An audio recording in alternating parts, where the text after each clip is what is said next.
Cell membrane को study करेंगे, ठीक है, just beneath the cell wall, ठीक है। सेल वॉल के नीचे ही जो है वो सेल मेम्ब्रेन होती है, या हम उसको प्लाज्मा मेम्ब्रेन भी कहते हैं। इट इज़ वेरी थिन, ये बहुत थिन होती है, फ्लेक्सिबल, और कम्प्लीटली इसने साइटोप्लाज्म को सराउंड किया होता है। इसके अलावा जो प्लाज्मा मेम्ब्रेन है, या हम इसको सेल मेम्ब्रेन भी कहते हैं, ये वेरी डेलिकेट होती है, ठीक है। और अगर इसको कोई डैमेज हो जाए तो उसकी वजह से ऑर्गेनिज्म की डेथ भी हो सकती है। इसके अलावा जो बैक्टीरियल मेम्ब्रेन है, ये यूकैरियोटिक मेम्ब्रेन से ज़रा डिफरेंट होते हैं, क्योंकि इनके अंदर स्टीरोल्स प्रेजेंट नहीं होते हैं, जैसे कि सच एज कोलेस्ट्रोल वगैरह। सेल मेम्ब्रेन का फंक्शन क्या है? बैक्टीरियल सेल मेम्ब्रेन क्या करती है? ट्रांसपोर्ट करती है प्रोटीन्स की, न्यूट्रिएंट्स की, शुगर एंड इलेक्ट्रॉन्स और अदर मेटाबोलाइट्स की। और प्लाज्मा मेम्ब्रेन के अंदर इंजाइम्स भी होते हैं फॉर रिस्पायरेटरी मेटाबॉलिज्म। तो मेनली जो सेल मेम्ब्रेन का जो रोल है वो रिस्पायरेशन के अंदर है, ठीक है। साइटोप्लाज्मिक मैट्रिक्स है नेक्स्ट। अब साइटोप्लाज्म जो होता है प्रोकैरियोटिक सेल का, उसके अंदर मेम्ब्रेन बाउंडेड ऑर्गेनेलिज नहीं होती, ठीक है। ऐसे ऑर्गेनेलिज जो कि मेम्ब्रेन बाउंड हैं, जैसे कि कह लें कि माइटोकॉन्ड्रिया, क्लोरोप्लास्ट वगैरह, वो प्रेजेंट नहीं होते, और ना ही इसमें माइक्रोट्यूब्यूल्स प्रेजेंट होते हैं। इसके अलावा जो साइटोप्लाज्मिक मैट्रिक्स ऐसा मतलब कहते हैं, किसे कहते हैं, जो कि ऐसा सब्सटेंस जो कि प्लाज्मा मेम्ब्रेन और न्यूक्लियोइड के दरमियान में होता है, उसे कहते हैं साइटोप्लाज्मिक मैट्रिक्स। जेल लाइक होता है, और स्मॉल मॉलिक्यूल्स जो हैं वो ईजिली रैपिडली इसके अंदर से गुजर सकते हैं। और जो प्लाज्मा मेम्ब्रेन है एंड एवरीथिंग, मतलब अगर हम इसमें एक प्रोटोप्लास्ट की डेफिनेशन आ जाती है, तो प्रोटोप्लास्ट किसे कहते हैं? प्लाज्मा मेम्ब्रेन और उसके साथ जो कुछ भी है and everything present with in it, वो प्रोटोप्लास्ट कहलाता है।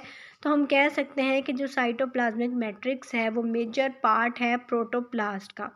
इसके अलावा और भी स्ट्रक्चर्स प्रेजेंट होती हैं साइटोप्लाज्मिक मैट्रिक्स में, जैसे कि chromatin, nuclear body, ribosomes, mesosomes and granules वगैरह, वो हम आगे स्टडी करते हैं उन्हें भी।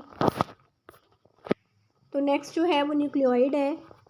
न्यूक्लियोइड आ बैक्टीरियल सेल, मतलब जैसे कि यूकैरियोटिक ऑर्गेनिजम्स में तो एक वेल डिफाइंड न्यूक्लियस प्रेजेंट होता है ना, लेकिन बैक्टीरियल सेल के अंदर जो है न्यूक्लियर मेम्ब्रेन भी नहीं होती। जो न्यूक्लियर मटेरियल या डीएनए होता है वो सेंटर में होता है, या नियर टू सेंटर कह सकते हैं। तो वो मटेरियल क्या होता है? Single circular double stranded DNA molecule होता है, और ये इरेगुलर शेप डेंस एरिया बनाता है, जिसे हम न्यूक्लियोइड कहते हैं। इसके अलावा बैक्टीरिया जो हैं वो हैप्लॉइड हैं, क्योंकि इनके अंदर सिर्फ ओनली सिंगल क्रोमोसोम प्रेजेंट होता है। नेक्स्ट प्लाज्मिड जो हैं ये भी डीएनए लाइक होते हैं। मैनी बैक्टीरिया कंटेन प्लाज्मिड्स, ठीक है। क्रोमोसोम्स के साथ साथ उनमें प्लाज्मिड्स भी होते हैं। ये भी circular double stranded DNA molecules हैं। ये सेल्फ रेप्लिकेटिंग होते हैं, लेकिन ये बैक्टीरियल ग्रोथ और मेटाबॉलिज्म के लिए एसेंशियल नहीं है। और इनमें जो है इंसेक्ट रेजिस्टेंट जीन्स भी, ड्रग रेजिस्टेंट जो हैं वो जीन्स प्रेजेंट होती हैं प्लाज्मिड के ऊपर।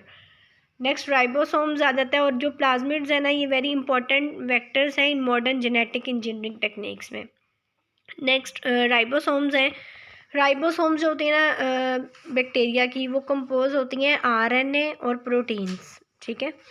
ये भी एमसीक्यूज आया हुआ है पिछले पीपीएससी के पेपर्स में, कि राइबोसोम्स जो हैं बैक्टीरिया की वो किस चीज़ पे कॉन्सिस्ट होती है। मेनली इसमें जो होता है ना वो आरएनए होता है, ठीक है, और प्रोटीन्स, और कुछ जो होती हैं सम में ऑल्सो भी loosely attach to plasma membranes. ये प्रोटीन फैक्ट्रीज हैं, ठीक है, प्रोटीन बनती हैं इनके अंदर, और ये स्मॉलर होते हैं यूकैरियोटिक राइबोसोम्स में। मेनली 70S टाइप होती है, ठीक है। मीजोसोम्स आ जाती है। मीजोसोम्स क्या है? ये सेल मेम्ब्रेन की इनफोल्डिंग्स को कहते हैं। सेल मेम्ब्रेन क्या करती है? साइटोप्लाज्म के अंदर इन्वेजिनेट होकर एक स्ट्रक्चर बनाती हैं, जिन्हें मीजोसोम्स कहते हैं। मीजोसोम्स जो हैं in the form of vesicles tubules present होती हैं।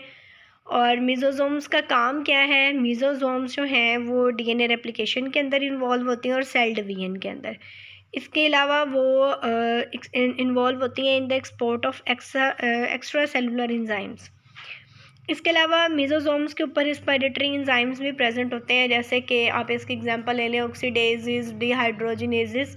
ऐसे इंजाइम्स जो हैं ये भी मीजोसोम्स के ऊपर प्रेजेंट होते हैं। नेक्स्ट है ग्रैन्यूल्स एंड स्टोरेज बॉडीज़। कुछ जो है ना बैक्टीरिया के अंदर स्ट्रक्चर्स प्रेजेंट होती हैं, जैसे कि ग्लाइकोजीन, सल्फ़र, फैट एंड फॉस्फेटेज। इसके अलावा कुछ वेस्ट मटेरियल्स के लिए भी कुछ स्ट्रक्चर्स प्रेजेंट है, जैसे कि कॉमन जो वेस्ट मटेरियल्स हैं वो अल्कोहल, लैक्टिक एसिड और एसिटिक एसिड है। इसके अलावा स्पोर्स आ जाते हैं। स्पोर्स जो है ना सर्टेन जो स्पीशीज़ हैं बैक्टीरिया की, वो स्पोर्स प्रोड्यूस करती हैं। अगर तो वो एक्सटर्नल होंगे वेजिटेटिव सेल्स के तो उन्हें एक्सोस्पोर कहेंगे, और अगर वो with in the vegetative cells होंगे तो हम उन्हें एंडोस्पोर्स कहेंगे। अब इसके अलावा ये मेटाबॉलिकली डॉर्मेंट बॉडीज़ होती हैं और ये सेल ग्रोथ के लेट स्टेज में प्रोड्यूस होती हैं। स्पोर्स इसके अलावा अंडर फेवरेबल कंडीशंस ये जर्मिनेट होकर वेजिटेटिव सेल्स भी बनाते हैं। नेक्स्ट है सिस्ट। सिस्ट भी क्या है, ये भी dormant thick walled resistant form है, और ये भी जब वेजिटेटिव सेल्स की डिफ्रेंशिएशन होती है ना तब ये प्रोड्यूस होते हैं, और ये भी अंडर सूटेबल कंडीशंस जो हैं वो जर्मिनेट कर सकते हैं, ये हीट रेजिस्टेंस नहीं होते। नेक्स्ट हमारे पास टॉपिक है न्यूट्रिशन ऑफ बैक्टीरिया। बैक्टीरिया अपनी खुराक कैसे हासिल करते हैं, न्यूट्रिशन लाइक अदर ऑर्गेनिजम्स, ठीक है। दूसरे ऑर्गेनिजम्स की तरह बैक्टीरिया को भी एनर्जी चाहिए अपनी ग्रोथ के लिए, रिप्रोडक्शन के लिए, मेंटेनेंस के लिए। मोस्ट जो बैक्टीरिया ना वो हिट्रोट्रॉफिक है, मतलब अपनी जो खुराक है वो खुद सिंथेसाइज नहीं कर सकते। अब ये आइदर या तो सेप्रोफाइट्स होंगे या फिर पैरासाइट्स होंगे। अब सेप्रोफाइटिक बैक्टीरिया कौन से होते हैं? सेप्रोफाइटिक बैक्टीरिया अपनी फूड को डेड ऑर्गेनिक मैटर से हासिल करते हैं। अब सॉइल जो है उसमें फुल ऑफ ऑर्गेनिक कंपाउंड्स हैं in the form of humus. Humus किसे कहते हैं? ह्यूमस जो है वो जब प्लांट्स और एनिमल्स डिके हो जाते हैं ना, उनके पार्शियल डिके से जो हमारे पास मटेरियल आता है उसे ह्यूमस कहते हैं। तो उसमें ऑर्गेनिक कंपाउंड्स की मिकदार बहुत ज़्यादा पाई जाती है। तो मैनी सॉइल इनहिबिटिंग जो बैक्टीरिया हैं उनका बड़ा वास्ट एक्सटेंसिव इंजाइम सिस्टम है, जो कि इनकॉम्प्लेक्स सब्सटेंसेस को सिंपल कंपाउंड्स के अंदर ब्रेक डाउन कर देता है। फिर बैक्टीरिया क्या करते हैं, उसको एब्जॉर्ब करते हैं और उन सिंपल सब्सटेंसेस को यूटिलाइज करते हैं as a source of energy. ये सेप्रोफाइटिक बैक्टीरिया है। और पैरासाइटिक बैक्टीरिया क्या है, ये फुली डिपेंडेंट होते हैं अपने होस्ट से, मतलब जहाँ से वो जिस चीज़ के अंदर से खुराक हासिल कर रहे हैं फुली उनके ऊपर डिपेंडेंट होते हैं। अब कुछ बैक्टीरिया के जो टाइप्स हैं ना वो ऑटोट्रॉफिक भी हैं, मतलब अपनी जो है सिंथेसाइज कर सकते हैं ऑर्गेनिक कंपाउंड्स को। और ये वाले बैक्टीरिया जो है इन्हें 2 ग्रुप्स में डिवाइड किया गया है, फोटोसिंथेटिक ऑटोट्रॉफ्स में और कीमोसिंथेटिक ऑटोट्रॉफ्स में। जो फोटोसिंथेटिक बैक्टीरिया है ना उनके अंदर क्लोरोफिल मौजूद होता है, लेकिन वो ग्रीन प्लांट्स के क्लोरोफिल जैसा नहीं होता। ग्रीन प्लांट्स का जो क्लोरोफिल है वो तो क्लोरोप्लास्ट के अंदर होता है ना, लेकिन इसका जो क्लोरोफिल है वो साइटोप्लाज्म के अंदर डिस्पर्स होता है।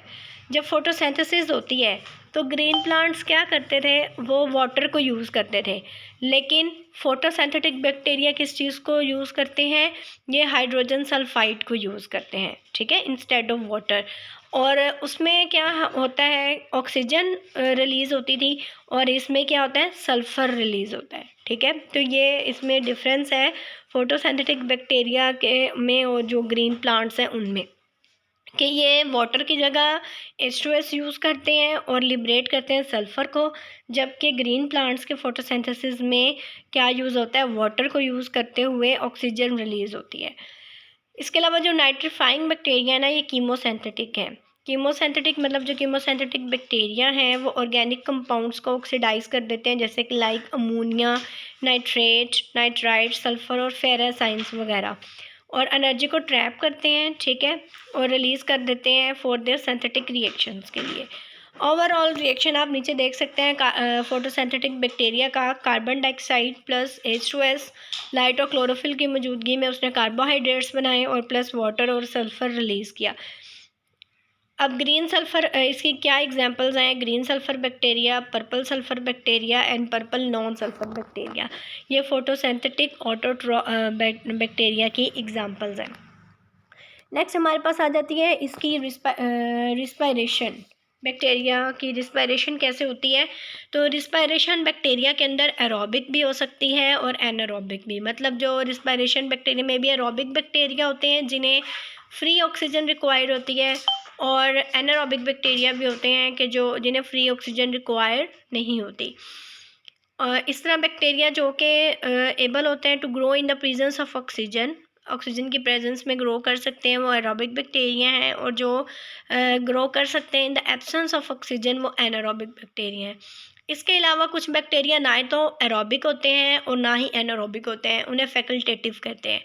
ठीक है, फैकल्टेटिव बैक्टीरिया का मतलब है कि वो इन द ग्रो कर सकते हैं आइदर इन द प्रेजेंस और द एब्सेंस ऑफ ऑक्सीजन। इसके अलावा कुछ बैक्टीरिया जो होते हैं ना, वो माइक्रो एरोफिलिक होते हैं। माइक्रो एरोफिलिक मतलब उन्हें बहुत ज़्यादा कम वो ग्रो कर सकते हैं in the low concentration of oxygen में भी। ठीक है, अगर ऑक्सीजन की कंसंट्रेशन कम भी है तब भी वो ग्रो कर सकते हैं, तो उन्हें कहते हैं माइक्रो एरोफिलिक बैक्टीरिया। इसमें अगर हम एरोबिक बैक्टीरिया के, आप ये येलो बॉक्स में देख सकते हैं कि एरोबिक बैक्टीरिया की एग्जांपल क्या है, सीडोमोनास। ठीक है, एनारोबिक बैक्टीरिया की क्या है, स्पाइरोचीट। फैकल्टेटिव एनारोबिक बैक्टीरियम की है इकोलाई। और माइक्रो एरोफिलिक बैक्टीरियम की एग्जांपल है कंपाइलोबैक्टर। नेक्स्ट मोहसिन, आप ग्रोथ को एक्सप्लेन कर दें।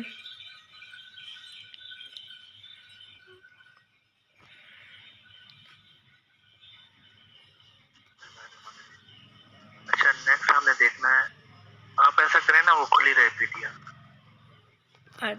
अच्छा, वैसे मैंने हमें देखना है लेंथ और गिस्ट में इजाफा हो, तो वो हम कहते हैं कि ग्रोथ है। लेकिन अगर हम यहाँ पर बात करें बैक्टीरिया की, तो बैक्टीरिया के लिए ग्रोथ अगर कहीं पर आ जाए तो उसका मतलब यही होगा कि इसके नंबर में इंक्रीज है, इसके साइज में नहीं, नंबर में इंक्रीज है। तो growth and reproduction of bacteria का मतलब है कि उसके नंबर में इंक्रीज हो रहा है, उसकी कॉलोनी बढ़ रही है। तो यही पे लिखा है कि जो बैक्टीरिया ग्रोथ है, इसका मतलब होता है increase in number of bacterial cell. तो जो बैक्टीरिया इंक्रीज इन नंबर होता है, ये यूजुअली एसेक्सुअल रिप्रोडक्शन से करते हैं, मतलब जिसमें यूजुअली एसेक्सुअल का मतलब होता है कि वन पेरेंट जिसमें इन्वॉल्व हो। और जो मोस्ट कॉमन मेथड ये यूज करते हैं हम बाइनरी फिशिंग कहते हैं। बाइनरी का मतलब होता है दो, फिशिंग का मतलब होता है तकसीम, मतलब एक का दो में तकसीम हो जाना। लेकिन ऐसा कि डायरेक्ट हो जाए, इसके लिए कुछ प्रोसीजर है, इनके स्टेप को फॉलो करना पड़ता है। जो सबसे पहले स्टेप है हमारे पास, वो ये होगा कि increase in size of parent. जो हमारे पास सेल होगा उसका साइज इंक्रीज होगा। था जब हम इंक्रीज की बात कर रहे हैं तो इंक्रीज इन नंबर होता है बैक्टीरिया का। और उसके अलावा जब ये इसके डिवीजन होनी होती है, ग्रोथ और रिप्रोडक्शन, तो इसके कुछ ये करते हैं बाइनरी फिशन से। बाइनरी का मतलब होता है दो और फिशन का मतलब होता है तकसीम होना। अब एक सेल मतलब दो में डिवाइड हो रहा है, तकसीम हो रहा है। तो इसके लिए ये नहीं है कि एक ही मरतबा में ये सारा प्रोसीजर हो जाए, कुछ स्टेप्स को फॉलो करना पड़ता है। अब स्टेप की अगर हम बात करें तो इसका जो पहला स्टेप है वो ये है कि जो पेरेंट सेल है हमारे पास, उसका साइज इंक्रीज होगा। ठीक है, जब पेरेंट साइज इंक्रीज हो जाएगा पेरेंट सेल का, तो उसमें हमारे पास सेकंड स्टेप है कि क्रोमोसोम जो हो गए वो क्या हो जाएंगे, डबल हो जाएंगे। और थर्ड स्टेज में ऐसा होगा कि जो उनकी प्लाज्मा मेम्ब्रेन है वो पिंच करेगी अंदर, तो साथ में जो उसकी सेल वाल है वो भी, क्योंकि देखें जो बैक्टीरिया का स्ट्रक्चर प्रोकैरियोटिक है, उसमें सेल वाल पाई जाती है। तो सेल वाल और प्लाज्मा मेम्ब्रेन दोनों अंदर की तरफ पिंच करती हैं और आखिर में इसका जो सेल दो में डिवाइड हो जाता है। तो ये एक सिंपल सा मैकेनिज्म था growth and reproduction in bacteria के जो फिशन की वजह से होता है।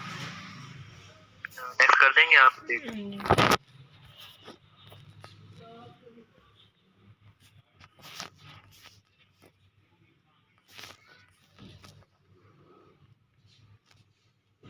ये जो हमारे पास इसकी अगर हम बात करें ग्रोथ और रिप्रोडक्शन की, इसमें यूजुअली 4 फेजेस पाई जाती हैं। ठीक है, तो सबसे पहले हमारे पास होती है लैग फेज। लैग फेज में कोई डिवीजन नहीं होती, बल्कि इसमें जितना भी जो बैक्टीरिया होता है अपने आप को रेडी करता है, जितनी चीजें रिक्वायर होती हैं डिवीजन के लिए, वो अपने मतलब मल्टीप्लिकेशन के लिए जितनी भी चीजें रिक्वायर होती हैं तो वो वहां से इकट्ठी करता है। जैसे बिल्कुल अगर हम इंसान सेल की बात करें जिसमें माइटोसिस और मियोसिस वगैरह होती है, सेक्सुअल रिप्रोडक्शन की बात करें जो बैक्टीरिया में नहीं होती, वैसे उसमें हमारे पास एक इंटरफेज वगैरह होती है। उससे पहले हमारे पास एक प्रोफेज होती है। तो कहने का मतलब है जैसे उसमें स्टेप वाइज इसमें भी सही होता है। जैसे अगर हम बात करें लैग फेज की, तो इसमें क्या करते हैं, अपने आप को पहले ये तैयार करते हैं। लेकिन इसके बाद जो सेकंड फेज है हमारे पास लॉग फेज। लॉग का अगर हम याद करें कि कैसे लैग और लॉग में डिफरेंस करें, लैग को छोड़ें, अगर लॉग की बात करें तो ये हमने मैथ में पढ़ा है। मैथ में मतलब मल्टीप्लिकेशन और डिवीजन वगैरह और सब जो लॉग उसमें पाया जाता है। तो इस तरह लॉग का फेज का मतलब ये है कि इसमें रैपिड ग्रोथ होगी और बैक्टीरिया क्या करेगा, बहुत ही ज्यादा एक्सपोनेंशियल रेट मतलब एट द मैक्सिमम रेट पर वो क्या करेगा, डिवाइड करेगा। और स्टेशनरी फेज में हमारे पास है कि जो बैक्टीरिया का जो डेथ रेट है वो इक्वल हो जाता है बैक्टीरिया की ग्रोथ रेट से। मतलब अगर हमारे पास 100 बैक्टीरिया हैं, उसमें से 10 अगर कम हो रहे हैं, डेथ रेट हो गया 10 और फिर 10 हमारे पास नए बने तो रेट तो वही रहेगा, 100 ही होंगे। क्यों? क्योंकि 10 जो सेल थे वो मर गए थे और 10 हमारे पास नए बने हैं। और लास्ट में हमारे पास ऐसा होता है कि जो बैक्टीरिया का होता है वो मरना शुरू हो जाते हैं और यहाँ पर डेथ रेट ज्यादा होता है। लेकिन ये ऐसा हो क्यों रहा है कि पहले कुछ नहीं है, फिर एक्सपोनेंशियल रेट पे हुआ, लेकिन उसके बाद डेथ और हमारे पास ग्रोथ रेट इसका बराबर हुआ, लास्ट में डेथ रेट क्या कर गया, आगे निकल गया। अब देखें जो अवेलेबल न्यूट्रिशन और फूड होगा, जो भी सोर्स होगा इनका वो लिमिटेड ही होगा, ये नहीं है। अब देखें अगर पहले एक सेल था, 1 से 2 बने, 2 से 4, 4 से 8, इस तरह जितने भी आगे बनेंगे या 16 बनेंगे अगर दूसरे हिसाब से देखें, तो लिमिटेड अमाउंट हमारे पास न्यूट्रिशन की है। अब लॉग फेज में क्या हुआ था, रैपिड ग्रोथ हुई थी, तो हमारे पास सफिशिएंट नहीं था कि वो कर सके, हमारे पास जितना मटेरियल है इनके खुराक के लिए। तो इस तरह फिर जितने भी बाकी कुछ सेल मरने लग गए और नए बनने लग गए, जिसकी वजह से हमारे पास टर्शरी फेज आ गया था। लेकिन लास्ट में जब देखें फिर भी बनना ज्यादा ही थे, खुराक उतनी कम होती जा रही थी, जिसकी वजह से हमारे पास डेथ और डिक्लाइन फेज आया और यहाँ पर बैक्टीरिया क्या हो गया, मरना स्टार्ट हो गए।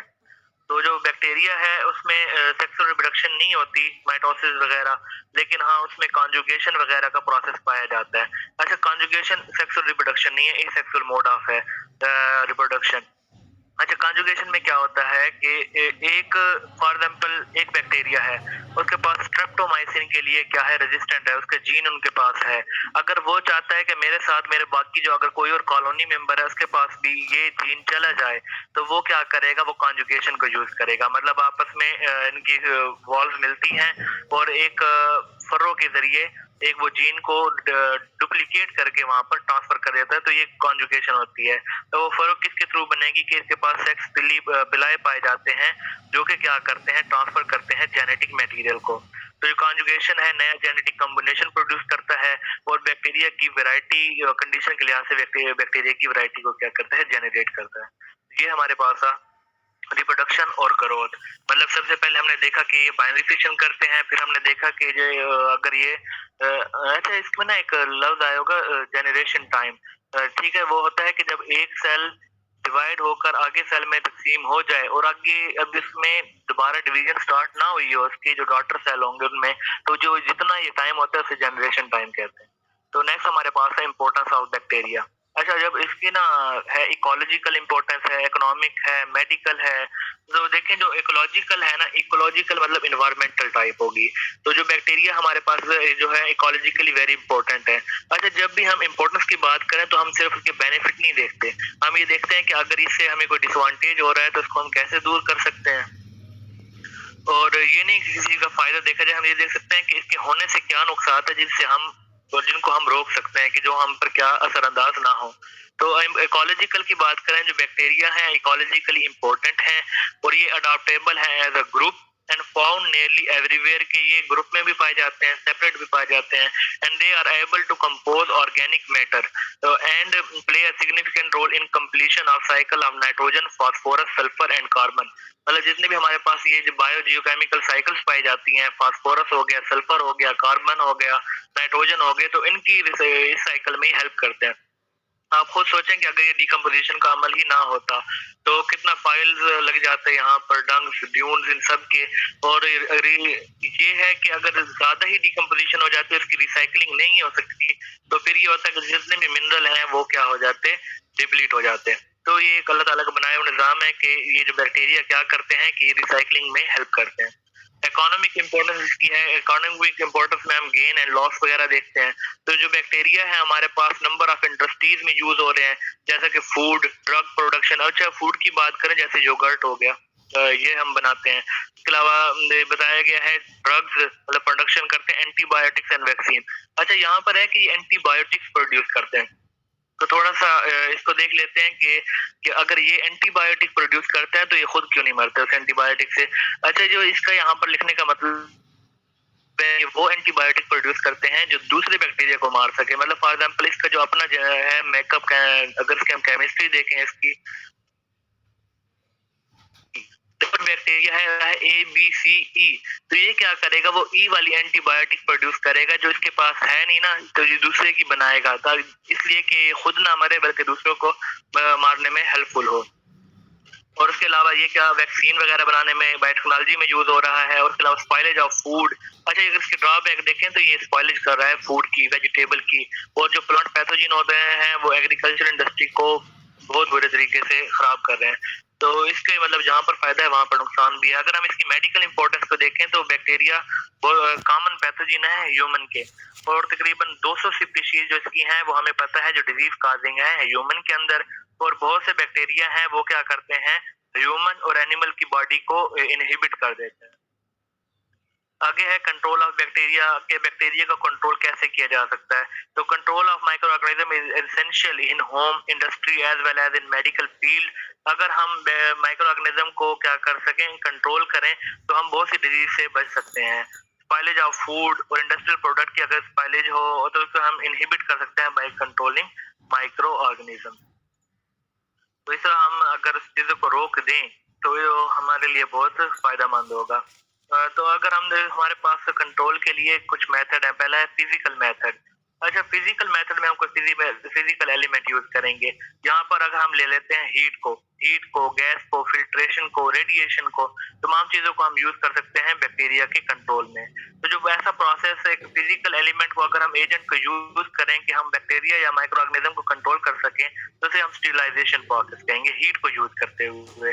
तो ये स्टेरिलाइजेशन है, क्या करता है, डिस्ट्रक्शन कॉज करता है ऑल लाइफ फॉर्म्स। अब हाई टेम्परेचर को यूज करते हैं।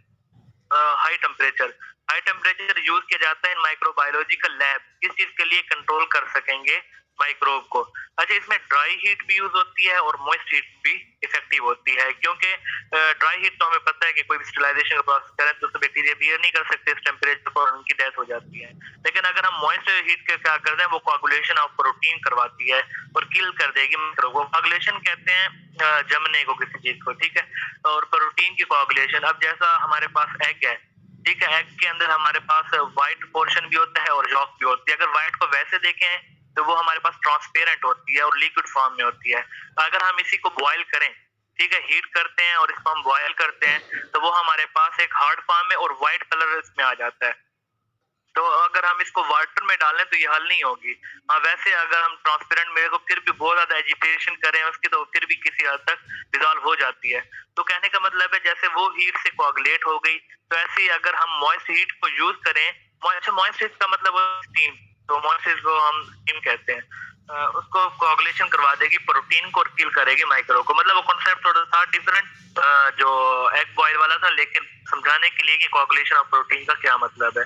और किल कर देगी माइक्रोब को। ड्राई हीट क्या करेगी, ऑक्सीडेशन करवाएगी chemical constituent of microbe. Microbe जिन केमिकल से मिलकर बना होता है उनकी ऑक्सीडेशन करवा देगी। जैसे अगर वैसे एक और एग्जांपल है, इसे रिलेट नहीं करती, जैसे वाटर है, वाटर की अगर ऑक्सीडेशन करवाएं तो H2O2 बनेगा, हाइड्रोजन पेरोक्साइड, और वो जो हमारे लिए कितना मतलब सेल के लिए वो होता है, हार्मफुल होता है। तो जस्ट ऑक्सीडेशन से इस तरह एक लाइफ सस्टेनिंग एलिमेंट और लाइफ हार्मफुल बन जाएगा। तो कुछ हमारे पास होते हैं इलेक्ट्रोमैग्नेटिक रेडिएशन जो 300 नैनोमीटर से नीचे होती है, वो इफेक्टिव होती है किलिंग ऑफ माइक्रोब, क्योंकि ये इलेक्ट्रोमैग्नेटिक रेडिएशन होती है और इनको मतलब सोर्स नहीं बल्कि इनको मीडियम की जरूरत नहीं पड़ती, और ये किलिंग ऑफ माइक्रोऑर्गेनिज्म पर इफेक्टिव होती हैं। गैमा रेज होती हैं और general use for sterilisation process. जो हीट सेंसिटिव कंपाउंड जैसा कि एंटीबायोटिक हो गया, सिराज कहते हैं सीरम को, मतलब जैसे अगर ब्लड की अगर हम बात करें तो उसमें हमारे पास प्लाज्मा होता है, वाटर, अगर प्लाज्मा की बात करें तो उसमें हमारे पास ब्लड क्लॉटिंग प्रोटीन पाई जाती हैं और सीरम पाया जाता है। तो ये सीरम की बात करें, ये भी हॉस्पिटलाइज कर सकते हैं by means of membrane filter. आगे हमारे पास है केमिकल मेथड। तो अगर हम एंटीसेप्टिक को, डिसइंफेक्टेंट को और कीमोथेरेप्यूटिक एजेंट को यूज कर सकते हैं माइक्रोबियल कंट्रोल के लिए। केमिकल सब्सटेंस यूज किए जाते हैं लिविंग टिश्यूज के अंदर जो इनहिबिट कर देंगे ग्रोथ ऑफ माइक्रो ऑर्गेनिज्म, जिन्हें हम एंटीसेप्टिक्स कहेंगे। अच्छा याद रखिएगा डिसइंफेक्टेंट्स और एंटीसेप्टिक्स में क्या फर्क है।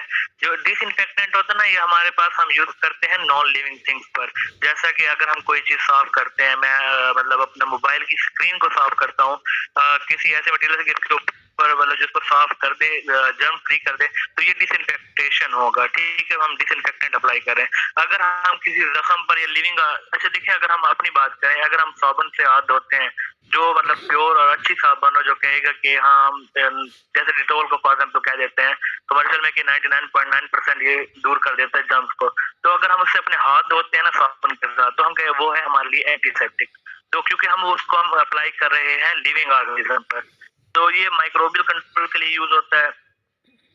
और जो इम्पोर्टेंट केमिकल एजेंट है यूज डिसइंफेक्शन के लिए और ऑक्सीडाइजिंग एंड रिड्यूसिंग एजेंट है, जैसा कि halogen, phenol, hydrogen peroxide, potassium permanganate, alcohol and formaldehyde.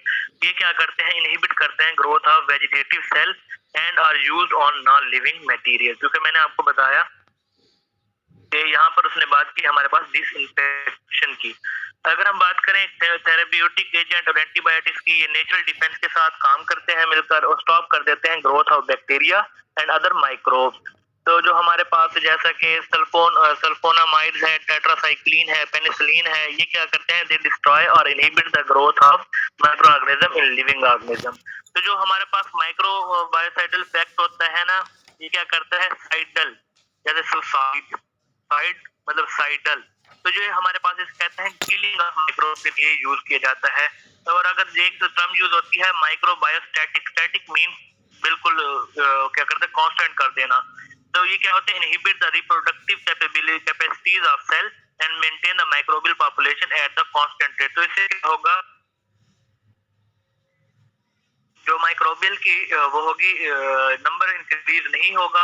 अच्छा इसका क्या फायदा देखें, अगर हमारा इम्यूनिटी सिस्टम काम कर रहा है और वो बैक्टीरिया को मार रहा है, तो अगर उनकी तादाद इंक्रीज नहीं होगी तो इम्यूनिटी क्या करेगा, वर्क करके जल्दी से उसको जाइल कर देगा उसके इफेक्ट को। लेकिन अगर वहां से इनकी तादाद भी बढ़ती रहे तो इम्यूनिटी भी हो तो काफी प्रॉब्लम क्रिएट हो सकते हैं।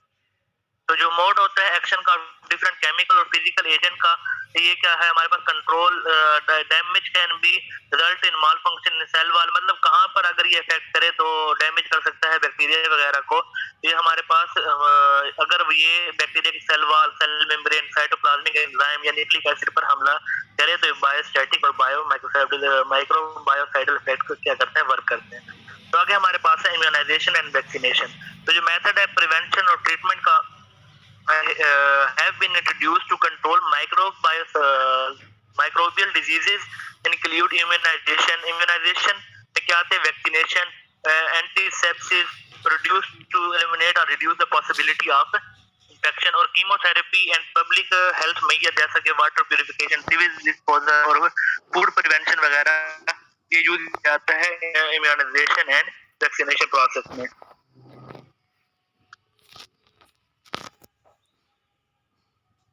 तो जो हमारे पास अगर हम बात करें इनकी, देखें ना, लव एक वैक्सीन है, तो वैक्सीन वो मटेरियल है जिसको हम यूज करते हैं, ठीक है, किसी भी डिजीज को कंट्रोल करने के लिए हमारे पास प्रिवेंटिव मेजर होते हैं।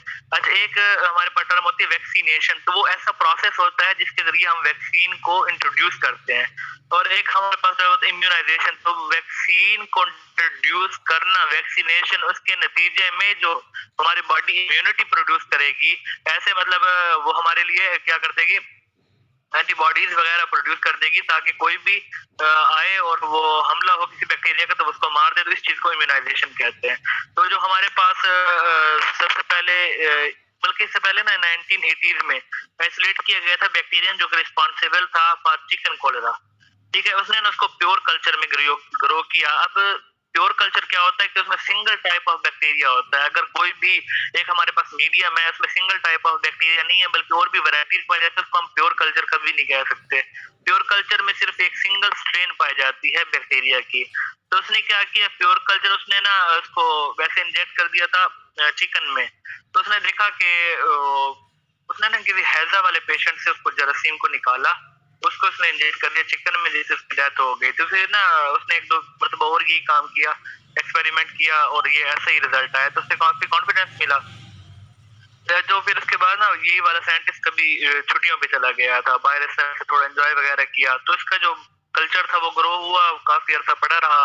फिर ये आया ना, इसने कहा कि मैं पब्लिक के सामने अपने डिमॉन्स्ट्रेशन करूंगा कि मैंने क्या काम किया है। तो ऐसे ही इसने वहां के अवाम को कहा और अभी देखे मेरा काम। तो जैसे ही इसने फिर क्या किया, अपने उनके सामने फिर चिकन को इसने इंट्रोड्यूस करवा दिया, वो कल्चर था। तो लेकिन क्या हुआ कि कुछ भी नहीं हुआ, वो चिकन मेरी ही नहीं ना। तो इससे फिर काफी इसका मजाक भी उड़ा, तो पहले परेशान हुआ ये हुआ क्यों है। तो फिर इसने क्या किया कि ये दोबारा गया लैब में, इसने सोचा, फिर इसको ये समझ आई कि जो मैंने कल्चर यूज किया ये काफी डेज पुराना था, तो वीरुलेंसी कम हो गई। वीरुलेंसी कहते हैं कि किसी चीज का डिजीज का असर होना, तो ये कम हो गई थी क्योंकि वो पुराना कल्चर था। तो इसने क्या किया कि इसने दोबारा से कल्चर बनाया और आपकी मर्तबा फिर लोगों को कहा कि आप आए और मैं आपको बताता हूँ कि कैसे वर्क करता है। तो पहले तो अवाम मतलब किसी न किसी तरह फिर आई गई इसके पास, पहले उन्होंने कुछ बातें की। तो बहरहाल इसने क्या किया कि दोबारा अब इसने वो कल्चर इंजेक्ट किया चिकन के अंदर। अच्छा, लाजिमी बात है, तो अच्छा प्योर कल्चर था, फ्रेशली प्रिपेयर था, तो चिकन को मर जाना चाहिए था, लेकिन ऐसा फिर नहीं हुआ। और दोबारा से इसकी उसको इंसल्ट फील हुई सबके सामने कि ये क्या हो रहा है, आपकी मतलब मेरा कल्चर भी ठीक था। फिर ये अब यहाँ दोबारा इसने इसके बारे में सोचा और एक बहुत ही बड़ा कॉन्सेप्ट यहाँ से निकलता है। उसने सोचा कि ये किस लिए हुआ, जो वैक्सीन का जो अब हम सोचते भी हैं, जो हमें पता भी है बेसिक कॉन्सेप्ट, इसको इस बात की समझ आ गई कि जो कल्चर था पहले वाला वो इतना कमजोर था कि डिजीज इसके अंदर काज नहीं कर सका, लेकिन इसने मुर्गी जो चिकन था उसकी जो इम्यूनिटी को बढ़ा दिया था। तो अब मैंने नया कल्चर भी डाला, स्ट्रॉन्ग भी डाला, तो उसके अंदर पहले ही इम्यूनिटी क्रिएट हो गई थी। तो चिकन के जो सेल हैं उन्होंने कम्बैट कर लिया मेरे प्योर कल्चर के साथ, जिसकी वजह से डिजीज काज नहीं हो सकी। तो इस तरह इसने दोबारा फिर तजर्बा किया, इस तरह इसने वर्क करता गया और इसने आवाम को मतलब एक शॉर्ट नोट वगैरह लिखे और ये समझाया कि क्यों वर्क नहीं किया था मेरे एक्सपेरिमेंट ने, और अगर इसको हम तरीके को यूज करें तो किस हद तक ये मुफीद होगा। तो जो इसके बाद पास्चर का वर्क है, पास्चर ने क्या किया, अप्लाई किया principle of inoculation with attenuated culture to prevention of anthrax. ठीक है, पहले भी पास्चर ने काम किया था ये, और again work he called the attenuated culture को उसने वैक्सीन कहा। और this term derive from the Latin word vacca, immunization, attenuated culture of bacteria, vaccination. और वैक्सीनेशन मैंने आपको बताया कि पूरा ये प्रोसेस को कहते हैं। तो Pasteur honoured the Edward Jenner, उसने फिर क्या किया था, एडवर्ड जेनर ने अटेन्युएटेड कल्चर को प्रिवेंट उसने हमारा सक्सेसफुली वैक्सीनेट किया था बॉय को इन 1796। ठीक है, तो इसने 1796 में इसने एडवर्ड जेनर ने काम किया था। तो पास्टर ने कहा कि इसका काम ठीक था, क्योंकि उसने क्या किया था कि काउ पॉक्स के मटेरियल को बॉय में इंजेक्ट कर दिया था, जिसकी वजह से उसमें क्या हुई, इम्यूनिटी आ गई। और उसका दोबारा अगर उसने जब विरुलेंसी वाले डाले बैक्टीरिया, फिर भी इसको क्या हुआ, स्मॉल पॉक्स नहीं हुआ। तो यहाँ पर उसने स्टेटमेंट लिखी हुई कि Jenner had learn that milk maid, ठीक है, जो दूध वगैरह निकालते हैं, जो contracted cow pox from the cow, उसको क्या हुआ कि काउ काउ पॉक्स का सामना करना पड़ता है। The milk never subsequently contracted to the much more virulent smallpox, जिनको फिर स्मॉल पॉक्स नहीं होते। वैसे भी इसने ये भी कहा था कि अगर इंसान को भी ऐसा होता है कि एक मतलब स्मॉल पॉक्स हो जाए तो इसे जिंदगी में दोबारा नहीं होते, ज्यादातर जो देखा गया स्टैटिस्टिकली। तो इसका मतलब है कि कुछ ना कुछ है जो एक मर्तबा होने से दोबारा नहीं होता। तो इसको यहाँ से पता चला कि इम्यूनिटी होती है वो इंक्रीज हो जाती है, जिसकी वजह से फिर क्या होगा कि वैक्सीन का कॉन्सेप्ट आया, क्योंकि वैक्सीन वैका से निकला जिसका मतलब होता है काउ। तो पास्टर ने क्या made vaccine for hydrophobia, rabies के लिए, disease transmitted to people by bite from the rabbit, dog, cats and other animals. उसने हाइड्रोफोबिया के लिए भी वैक्सीन बनाई।